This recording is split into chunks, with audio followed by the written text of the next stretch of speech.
The Way of Zen in Vietnam. By Nguyen Giac. Poem 1. Advising people to enter the way. Then spring, now autumn, the 4 seasons revolve. Then young, now old, you see the hair turn white. Then wealth and nobility, now a long dream. Years and months go by, carrying 10,000 pecks of sorrow. In the path of suffering, the wheel of rebirth rolls endlessly.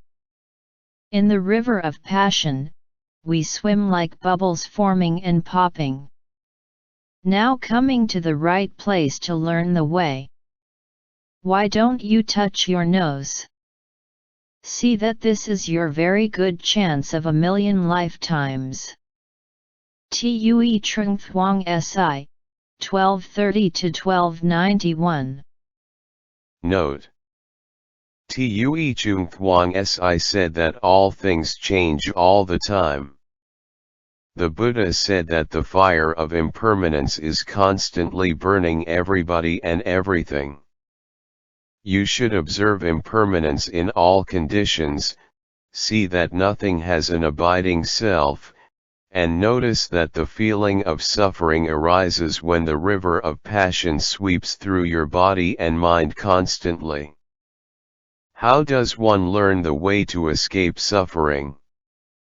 You cannot see the way, because it is invisible. However, the way is right in front of you. Similarly, your nose is right in front of you, but it's hard for you to see it. Only when you wash your face, you touch your nose and know that it is always there, in front of you. Washing your face here means you have to step on the right path, listen to the Dharma, contemplate the Dharma, and practice the Dharma with virtue, concentration, and insight. Touching your nose also means that you experience in the moment of here and now the mind of emptiness in which there is not any trace of desire, hatred, and delusion. In this moment, you will glimpse nirvana.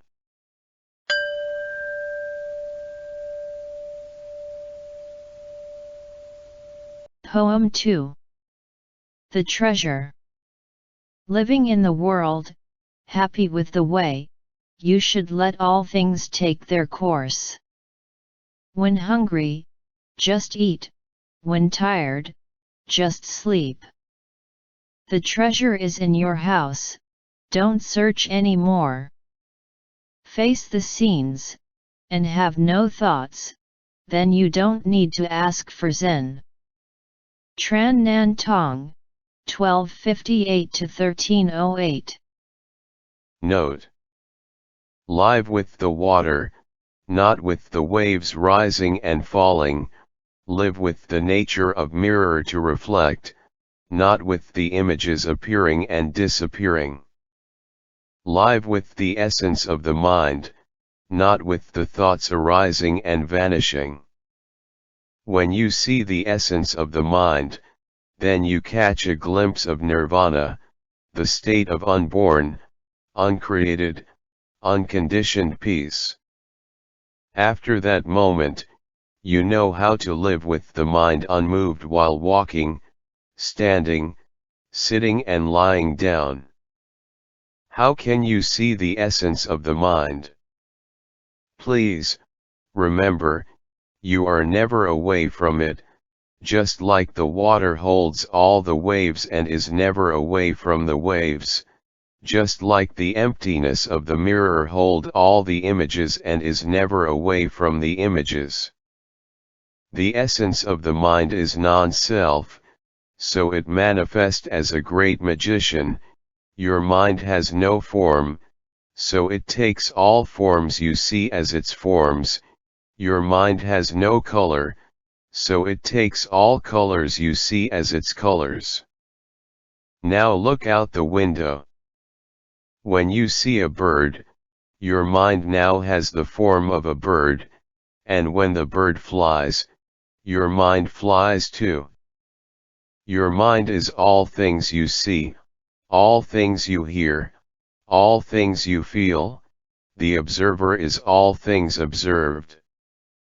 The sixth patriarch Yunang told two monks arguing over the banner flying that was not the banner moving, and also not the wind moving, but just their minds moving. This is one of the most famous poems from Truc Lam Zen school. The advice is so simple but extremely powerful. You live in this world and you notice that you are actually living in every moment of talking, smiling, eating, walking, standing, sitting, or lying down. When you are happy, hungry, or tired, you notice that you are happy, hungry, or tired. You notice all the feelings arise and vanish in yourself as a group of flesh, bone, skin, blood, legs, arms, hands, head and hair. While you notice the wind of impermanence is flowing endlessly through your whole body and mind, you don't need to do anything. When you actually live the here and now, and feel the wind of impermanence flowing through your whole body and mind, you mindfully experience the thoughtless and wordless state of mind. Your mind is clear and bright, arising not a thought of desire, hatred, and delusion. In case any thought arises, you know it must be the products of the past, not of the here and now. Live mindfully the here and now, and see a glimpse of nirvana.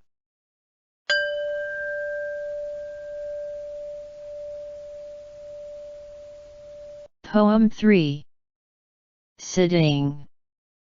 There are three ways of sitting in meditation. First, sit and keep your mind on breathing. Second, sit and chant the sutras. And third, sit and happily listen to the chanting of sutras. Sitting has three levels. First, sit with the union of mind and body.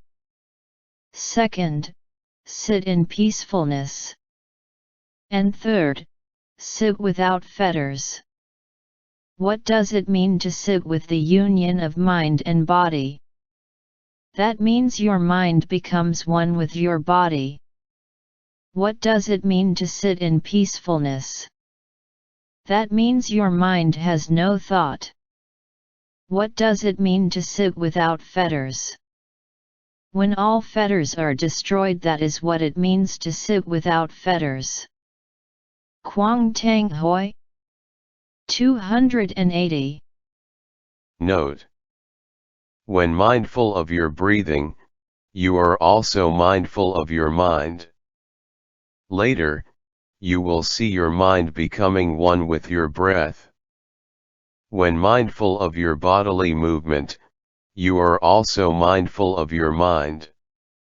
Later, you will see your mind becoming one with your body. Looking at your mind, you see thoughts coming and going, just like waves rising and falling.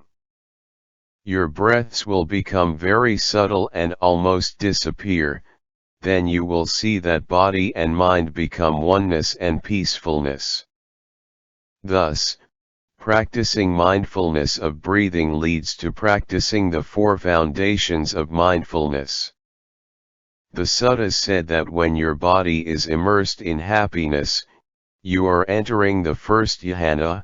Also, in SN 36.11 Sutta, Buddha said that speech ceased and stilled for someone who attained the first jhana.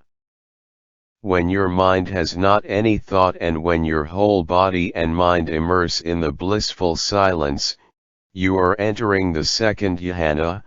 Also, in SN 36.11 Sutta, Buddha said that the placing of the mind and keeping it connected ceased and stilled for someone who attained the second jhana. How can all thoughts vanish?